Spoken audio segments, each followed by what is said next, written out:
کرنا ضروری ہوتا ہے. ماں باپ نے اپنے بچوں کو معاف کرنا ہوتا ہے, ٹھیک ہے, چھوٹے جو آپ کے خاندان میں ہیں ان کو پھر کہ چلو کوئی مسئلہ نہیں ہے, آگے پھر وہ بھی یہ سیکھیں گے نا کہ معاف کیسے کیا جاتا ہے.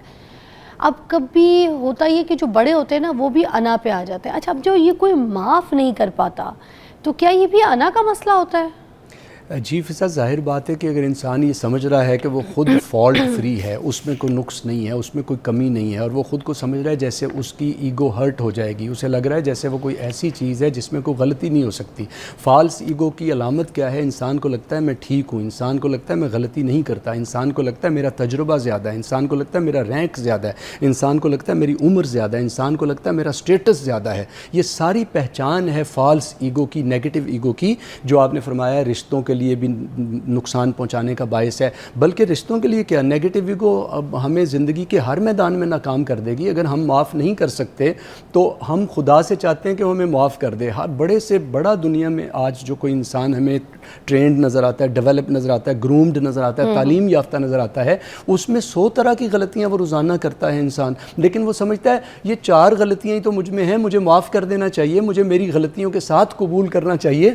لیکن اپنی فالس ایگو میں وہ یہ سمجھ رہا ہے کہ میں دوسرے کو معاف نہیں کروں گا, میں اسپیئر نہیں کروں گا, کیونکہ اسے لگ رہا ہوتا ہے کہ شاید وہ سپیریئر ہے اور دوسرے انفیریئر ہیں, جس سے اس کے اندر فالس ایگو جو ہے وہ اسے لوگوں کو معاف کرنے کے راستے میں ایک رکاوٹ بن رہی ہوتی ہے. اچھا, کبھی اکثر دیکھیں, آپ نے دیکھا ہوگا کہ بہت سے پڑھے لکھے ہوتے ہیں نا, جو زیادہ ہی پڑھے لکھ جاتے ہیں, ان کے اندر بھی بڑی انا آ جاتی ہے. کیوں؟ وہ سب کو جاہل لگتے ہیں, وہ کہتے ہیں تو جاہل ہے, اے جاہل ہے, یہ سارے جاہل کھڑے ہیں, میں تو سب کچھ جانتی ہوں, تمہیں کیا پتا, جاہل تم, کاش تم تھوڑا سا پڑھ لکھ جاتے. مجھ سے بحث کر رہے ہو, پتہ نہیں تمہیں میں کتنی پڑھی لکھی ہوں, تمہیں کیا ہے, تمہیں کچھ بھی نہیں ہے, مجھے پتا ہے, میرے پاس جو تجربہ ہے, میرے پاس جو علم ہے وہ تیرے پاس نہیں ہے. یہ انا آتی ہے. درست. اور فضا بہن دیکھیے, یہ والی انا ہی تو جیسے آپ نے کہا رشتوں کے لیے جو چھری کا کام کرتی ہے. جب انسان ایک ہمدرد بننے کی بجائے, ایک والد بننے کی بجائے, والدہ بننے کی بجائے, بڑا بھائی بننے کی بجائے, گھر کا ایک فرد بننے کی بجائے, جب وہ سپیریورٹی کمپلیکس کا شکار ہوگا اور بات پہ ہر ایک بات پہ کہتے ہو تم کہ تو غالب کا شعر ہے, ہر ایک بات پہ کہتے ہو تم کہ تو کیا ہے, تم ہی کہو کہ یہ انداز گفتگو کیا ہے. بھئی اگر ہر بات میں ہم کہتے ہیں تم چھوٹے ہو, میں تجربہ کار ہوں, تیری عمر تو ود میرا تجربہ ہے, بھئی اس کو کیا لینا. اگر وہ ٹین ایجر ہے, اس کے ساتھ آپ ٹین ایجر بن کے رہیں گے تو وہ خوش ہوگا, بچے کے ساتھ بچہ بنیں گے تو خوش ہوگا. 4 پھول سے ان نازک بچوں کو چاند ستارے چھو لینے دو, 4 کتابیں پڑھ کر یہ بھی ہم جیسے ہو جائیں گے. یعنی جیسے ہم ایگو کے مارے ہوئے ہیں, میرا علم, میرا نالج. اچھا, کبھی فضا دیکھیے ہم میں تقویٰ کا تکبر آ جاتا ہے, شیطان ہر طرف سے گھیرتا ہے, کیونکہ ایگو اصل میں نیگیٹو ایگو, فالس ایگو جو ہے, ضد والی, ہٹ دھرمی والی ایگو جو ہے, وہ تو انسان کی سرشت کا حصہ ہی کیسے بنی ہے کہ شیطان کا حصہ تھا دراصل وہ. اور اس سے بچنے کے لیے انسان کو تجربہ کرایا گیا کہ شیطان کی اس ہٹ دھرمی ایگو نے اسے ہمیشہ کے لیے راندہ درگاہ کر دیا, ناکام کر دیا, ذلیل و خوار کر دیا. تو آج جتنی جیلیں بھری ہوئی ہیں, جتنے تھانے بھرے ہیں, کچہریاں بھری ہیں, رشتے ٹوٹ رہے ہیں, تعلقات خراب ہو رہے ہیں, یہ ساری تباہی کہاں سے ہے؟ وہ شیطان والی ایگو کہ میں سپیریئر ہوں, مجھے آگ سے پیدا کیا گیا, تمہیں فلاں سے, اچھا جی میرا علم اتنا ہے, میرا تجربہ اتنا ہے, میرا فلاں اتنا ہے, میری دولت اتنی, میرا رینک اتنا ہے, میرا مرتبہ اور مقام اتنا ہے. اس نے انسان کو اتنا نقصان پہنچایا ہے کہ انسان کچلا پڑا ہے. وہ ہم چھوٹے ہوتے نا, ایک کہانی اپنے بچوں کو سمجھانے کے لیے سناتے تھے کہ ایک بڑھائی نے نا کہیں ادھر ادھر گیا تو ایک سانپ اس کے دکان میں گھس آیا, وہاں ایک آرا لگا ہوا تھا لکڑی کاٹنے کے لیے, تو وہ سانپ اس آرے پہ سے گزرا تو اسے تکلیف ہوئی. اب اسے جیسے ہی لگا کہ حالانکہ اسے تو وہ خود گزرا ہے اس کے اوپر سے, لیکن جب اسے تکلیف ہوئی تو غصے میں آ گیا, مجھے چھیڑا ہے, مجھے کوئی چھیڑے, ان کو میرے زہر کا نہیں پتا. وہی جو آپ فرما رہی ہیں کہ میرا علم, میرا مرتبہ, میرا مقام, میرا فلاں, میرا تجربہ. اس نے پلٹ کے پھن مارا اس آرے پہ. اب وہ اس کے اور زخم لگا. اس نے کہا یہ آرے کی ایسی کی تیسی, اس نے مجھے باز آنے کی بجائے اور تکلیف دی ہے. اس نے پھر پلٹ کے مارا. تھوڑی دیر میں جب بڑھئی واپس آیا تو ایک سانپ کی